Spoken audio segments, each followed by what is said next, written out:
So definitely a bit overdue, and I'm gonna have to do an Aaron Blanchfield showcase as well. But added to the flyweight division, a division that's in dying need of more additions in general, is Brandon Royval.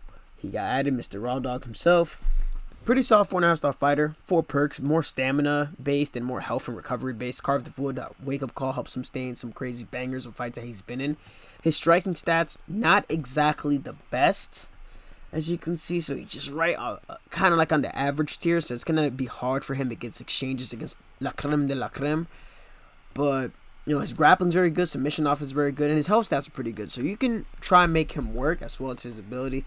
Lots of good chokes. I think he also has access to flying triangle as well. So definitely going to help out exponentially. So with Brandon Royval, it's a good character model for the division. Still suffers a little bit. He's tall for the division. If he had a little bit more power, it'd help him out exponentially. But, level 3s with the jab and the cross and the lead hook. Everything else is pretty much alright. Kicking wise, he has a good range of annoying kicks. Some kicks haven't gotten to override, so he has like the bad animation for some. Level 4 rear body knee. The level 4 rear body knee.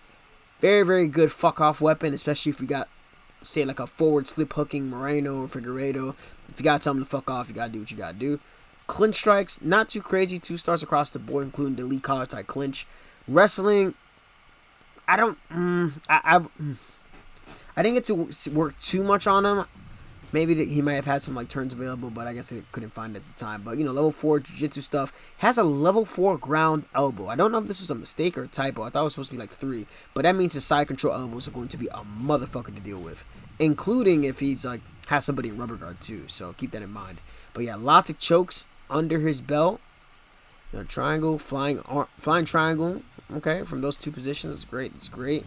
And level 3 boxing and kickboxing. So really good addition. Of course, you're going to have some issues against some of the best if you don't work them accordingly.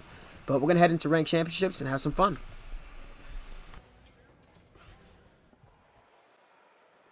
Mr. Figgy, of course, a staple in this division. Crazy good power. One thing about Royval, he also doesn't have a high block. It's like an 88 block.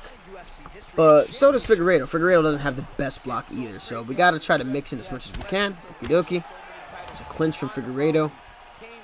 And he's preemptively trying to counter clinch. So we're going to try to keep this Figueiredo at the end of our range. Now, one thing about Brandon Royval, I believe he had a crazy fight against Kai Kara France. It just didn't go his way. But he has losses to Alexander. Was it Kai Kara France? It might have been Kai Kara France. No. I think he beat Kai Kara France. Excuse me. I think he submitted him with a guillotine choke. And he had lost to Brandon Moreno and lost to Pantoja, who's now the current champion.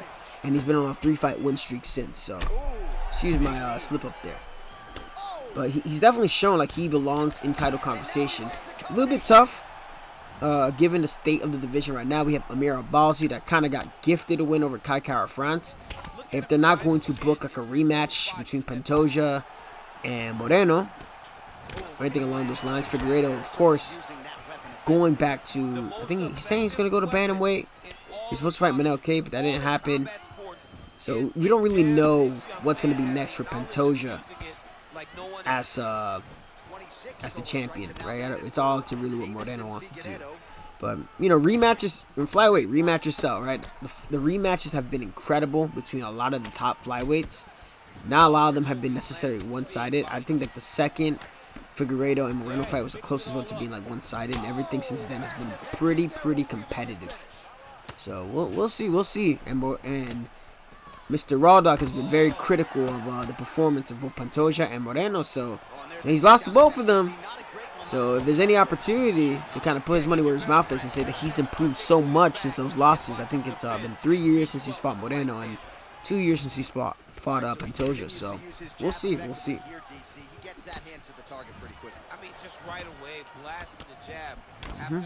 See, that lead high kick should be a better animation. He just wasn't gifted the override.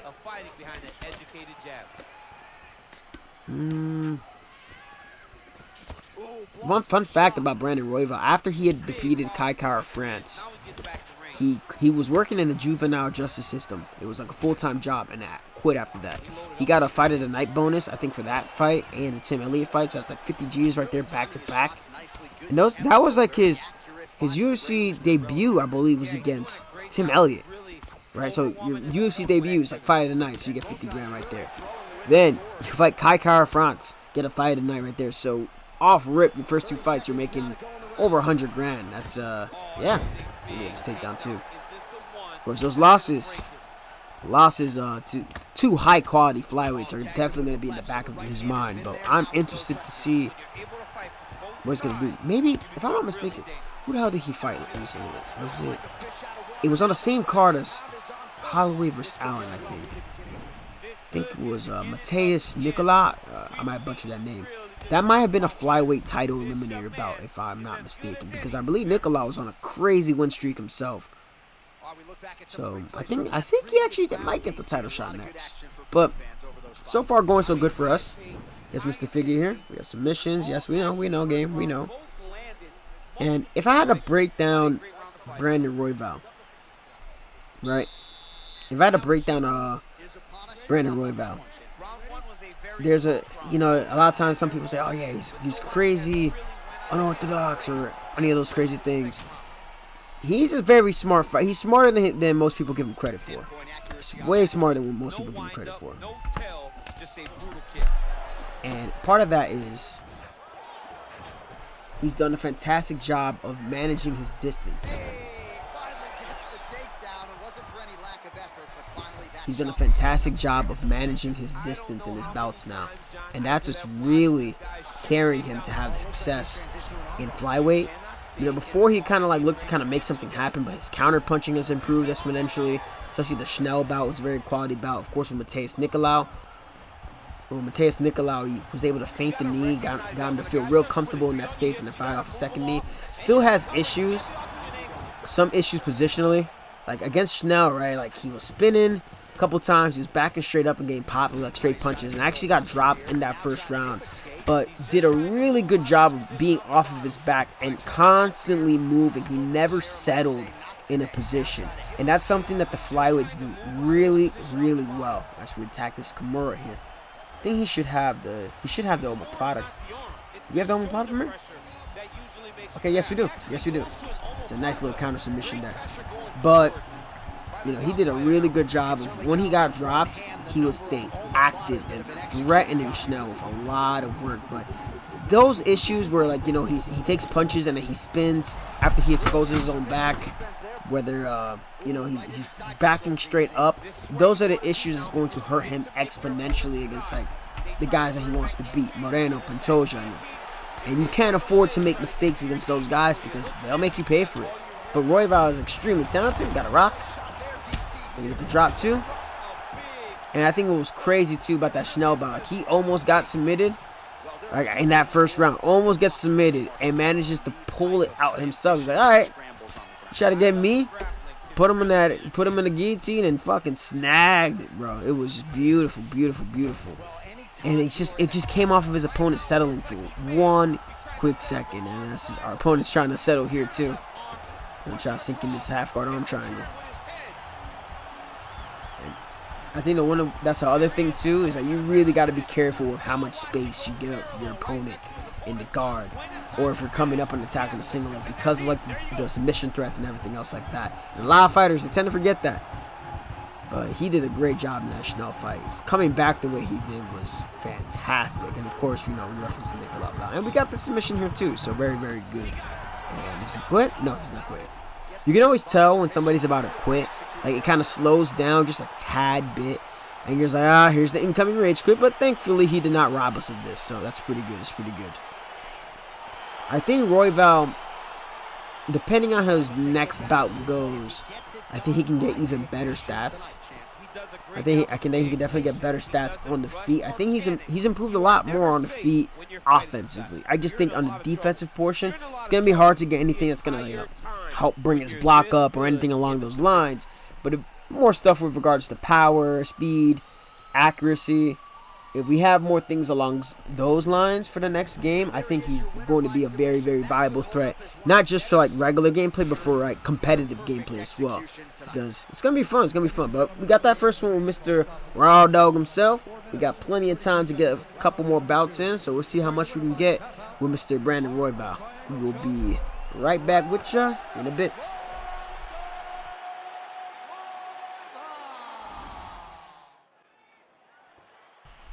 This is what we expect. This is what we expect. Brandon Moreno. Brandon is like Jan in bantamweight. And before some of you go, it's not the same. And why the fuck did he go southpaw? It's that this character model. He's interesting. This character model of Brandon Moreno is not. Is definitely not to scale. It looks nothing like him. Not even just talking about hairstyle wise, but just the build. It's a crazy character model, and he lets all his punches float super freaking well, and he just covers a lot more space than he's really supposed to. So we gotta try to slow him down.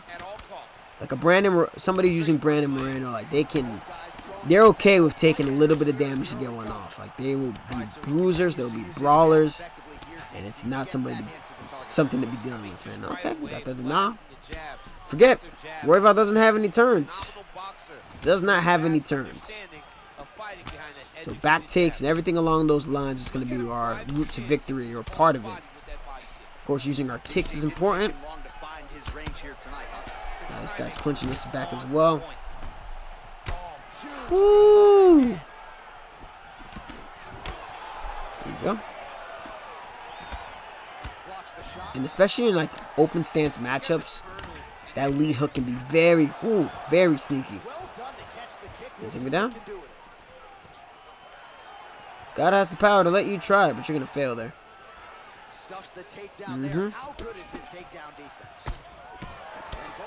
So slowing down just a tad bit. Smack him with the overhand. Body teeth to create some space. Yeah, this is like ridiculous pressure from this Moreno. Like he does not care what is going his way. This is that crazy forward pressure and just slowly wearing at the guard, being super fucking aggressive. This is that short term, or more like medium term block breaking, but with a lot of heavy pressure. So the person on the back foot is usually gonna have to throw a lot more to get this person off of them, especially when there's a head health advantage. Because he's not trying to give me any space at all. So we're going to keep punishing him with the clinch if he's not going to back off. Man, he's just got a great feel for the striking realm early in this one. Yeah, okay. Figured he'd go with the kick. There we go. Take down. With less than a minute left. It's going to help slow this man down. I think, of course, and I haven't forgotten, what's it, the worst fighters in every division? The most pillow-fisted fighters in every division. I forgot about that. So, okay, he's up. That showcase, and I think episode 4 is what I'm going to have to do. Episode 4. I'm going to have to, run that little roulette and see if I can get something done maybe by Friday or maybe even Sunday. Like Friday or Sunday. I think those would be 2 good times. Y'all let me know. Because I know this weekend we're going to have Rafael Dos Anjos versus Vicente Luque. Khalil Rountree also fighting on that card too. I don't know if he's fighting somebody that's in the game. But I gotta try to at least get RDA, a showcase for RDA. I've showcased him before, but at least gotta get him a showcase. And of course, I gotta do Aaron Blanchfield too. I've been slacking. I know. The streams have been fun though. Well, he has landed some good shots. Yeah. Double jab. Okay, push him with our own.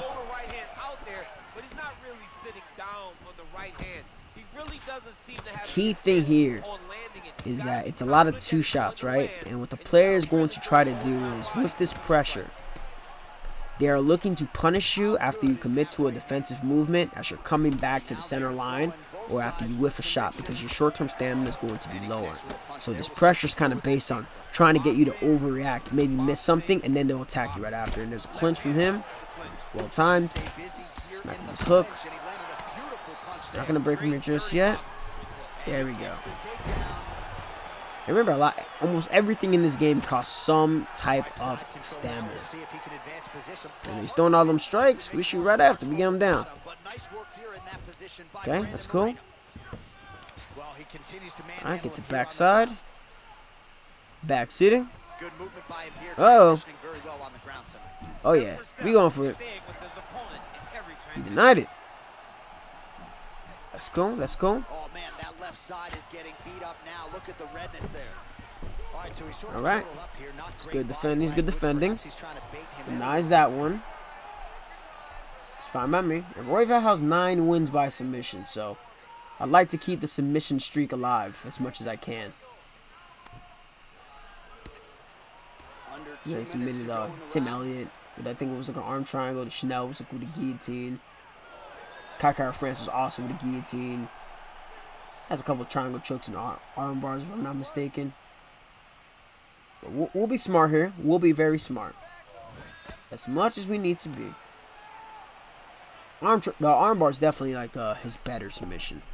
See, this position here, what makes this submission a little bit tough for the guy on top. Just a little bit. Still pretty good. Oh, bro. I was going to say.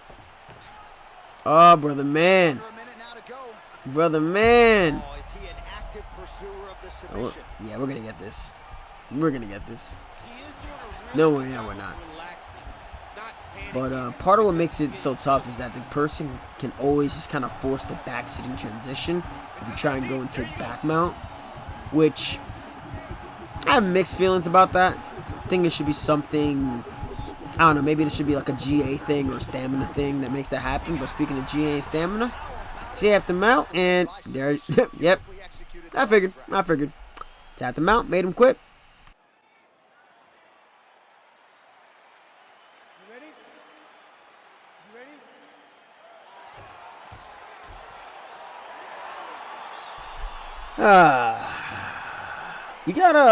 We actually managed to get some fights with Sean O'Malley, so it's gonna make next week is going to be Sean O'Malley versus Aljamain Sterling. So just realized who I'm fighting. This guy is DJ. This guy's I can't tell if he's a supporter or a hater sometimes. Like who come into my streams and whatnot, and he'll be like, "God loves me." Like, you always say some stuff like that. But like if somebody else is like playing against me, he's always rooting for them. So I can never tell. But I'm familiar with his play style. Yep. And this is like his play style is that of like the prime definition of he's going to stick and die by this play style no matter what you do. And it can be very frustrating to deal with. Because it's like a one-track mind, and there you see. So what he's doing is, of course, it's the double jab, you know, and he's not doing it. Like if you notice some guys like Pry, Marshall, when they work the double jab, it's like a cleaner-ish way. It puts you more at risk to do it, but the more realistic variation of the double jab is, what the fuck? That didn't make no sense. The more realistic variation of the double jab is like, you know, if you're covering distance, right, with the jab, right, to cover distance, you're not going to be able to fire it as fast. It just physically doesn't make sense. Something's going to have to go. If you're trying to cover distance, then the speed is going to be a little bit slower. If you're doing it real fast, then the distance should be a little bit, you know, you're not going to cover as much distance. In the game, a lot of people love to do this double jab. It's like it's a super pop, pop, pop, pop, pop, pop, and it makes it very hard to slip on reaction, especially when it's covered with other threats, and especially using somebody like Demetrius Johnson. And notice that he doesn't really want to engage. He wants to just get right into like a little bit of space. And what he's doing is he's circling to his lead leg side when he throws that leg kick. And what happens is if your base leg is there and you try to counter, right, it's going to do damage and it's going to slightly get him out of range from your counter. So not only does this punish, like, the hell? Not only does this punish like a slip straight counter, if you're just constantly firing out double jabs and double jab crosses, double jab, rear hook in that manner, it can really damage your leg health. But the thing is, there's no other layer to this guy's game other than consistently cycling these 4 or 5 things. And that's where he's kind of worked, using better guys. And you know, check that kick, but it's not going to stop him from throwing it. Yep. The other issue too is that I've said this before, Marshall said it before, Price said it before. See how he's forward whiffing and it's allowing him to recover his feet very, very quickly? And like, there you go, there's the little mix-ups there. Because you're able to, like, look, you can pop, you're literally floating in the air with a forward commitment strike. and able to glide back out of range. It's what makes Conor so annoying to deal with, because physics is not applying there, and that's something that EA needs to tweak. It's the same thing with like missing or whiffing a forward slip hook. All your weight is going forward. If you watch fighters like, say, Dustin Poirier, or you watch fighters like, say, not even Dustin, just in general, a lot of fighters, if they commit to something forward moving, they're gonna come to an abrupt stop, because their weight is going forward, right? Especially if they missed really hard, and their rear leg is gonna come right behind them and bounce them out. If you watch how a rear overhand looks when you whiff on it, it's like the guy's like sliding and floating forward, and really, you know, to really make up for all that weight going forward, something has to stabilize underneath you. But yeah, that's pretty much the gist of this guy's style. It's essentially just double jab block breaking. Right, double jab block breaking. I'm gonna slow you the fuck down. No, guess not. Double jab block breaking. Constantly trying to like force you to slip straight, so that he can try to mix up the jab or hook to try to get you to slip into it, and then he'll supplement that with this lateral moving rear leg kick, and he'll keep doing it. It doesn't matter. And this is where Royval has a huge issue against the faster fighters in this division, because DJ's cracked out the shit. The jabber hook, slides forward, and gets a glide back in position. So you just gotta be real smart. DC didn't take him long to find his range here tonight, huh? His timing is on point. Oh, cheeky. You know what? In retrospect, I probably should let him take me down. Sometimes your best form of offense is to actually let the guy take you down if you want to get back on the ground. Because if you guys think about it, this guy, bro. If you think about it, right? If you try to deny a takedown and it starts to initiate to a turn, now your opponent can take you down and end up in half guard or side control. If you're gonna end up on the ground anyways, if you're having a hard time, you might as well let him get the takedown, because if he ends up in your full guard, it's actually really where you want to be, because that's like the best position to be in to sweep your opponent. So, but at the same time, you know, don't want him to get a takedown and just get up right after. But Carve the Wood is coming in very clutch here.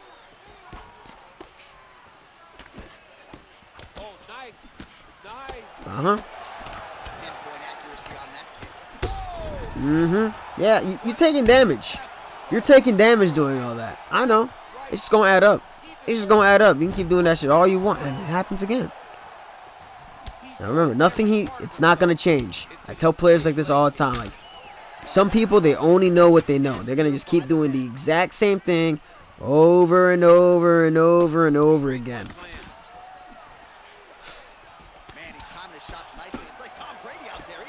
So we gotta trust in our block, even though it's not the highest. Just look to intercept. Yep, figured that much. Double jab. This is strictly head hunting. Go down. Won this round though. We got the knockdown. He's also sidestepping too.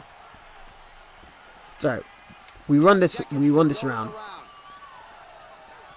We don't have to do nothing. We're good. And that's the end of round number 2. This is where like the true dilemmas of Royval come into play here. It's the damn. Pretty sure DJ has skirmisher too, so it makes him really hard to chase. But we gotta make it work. But I've checked enough kicks. To know. Oh yeah. Fuck you. Yeah, you'll keep throwing that shit. And the other thing that not a lot of people know about is that when you check a kick, or really check a kick and get a leg health event, you can shoot a spear there. Since UFC 3, if there's ever a period where there's a stun, you have exactly 1 second, or even maybe a little bit less, to input a spear takedown. So this guy's gonna keep throwing them leg kicks. He's gonna keep throwing them leg kicks like he does not care at all. Even though he got his shit checked, and it'll put him at risk to getting KO'd himself. But now the game is opened up, because now we have the oblique kick on our side, and DJ does not. And the oblique kick is a little bit harder to counter, especially when I already know that the player doesn't know how to counter it correctly. punches in bunches, and he hasn't really shown any You're doing signs of this. slowing down here tonight. I'm not sure It's how a much more whiff. his opponent can No. Hey. He's got the over-under here. Shows him the left and then follows it up with a right. Nice 1-2 punch Nope. there by Johnson. Stuffs Oh, without issue. DJ stats coming in clutch. And there comes the separation now. Right jab. Notice, I'm not trying to overreact here. Now, nice connection there. I just got to go with the intercept. Check that one. He's throwing these punches in combination, really He's going to run himself down to the ground. Beautiful combination of punches to the head. He gets tagged again. There we go. Takedown defense holds up. His stamina's low. His stamina's low. that allows His stamina's him to low. land that big knee. Oh, I know his stamina's low. That time that he took, he's probably thrown over like 300 strikes now. But the time that he took to recover after that action is a tell that his stamina's getting low. Like, that didn't even do barely any damage. Went through the guard, but Well, not sure if he's lighter on his feet or what it is, but these last couple of rounds, he's been far more aggressive, a lot more Oh, yeah. pressure. Oh, he's really starting to DJ's light slowing up down a little bit. That's cool. Big powerful punch lands. Now he gets back to range. If he leads to 2, he's always going with the lead hook right after. See that?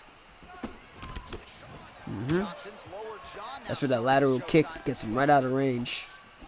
Nice job defensively there as he keeps his hands That's fine, up, that's fine. protecting his face, but also what is a pretty significant cut. You cannot allow that to get hit anymore because the more it starts to split, Whoa. the blood starts to go into the eye.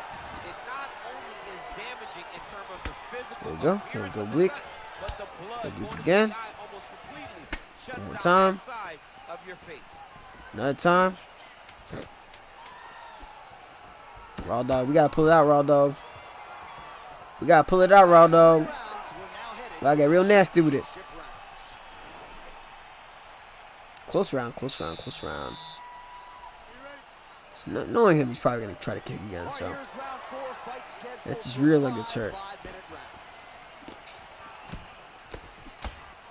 1, 2, 3s now. Well, not only has he stayed aggressive as he was in the previous round, landing a high volume That of strikes, locomotion. but he's also been efficient, not just with his strikes, but also with his Up in body there, that one movement. clean through. Complete performance out of this fighter here tonight. He's going to kick, he's going to kick. Nice looping punch.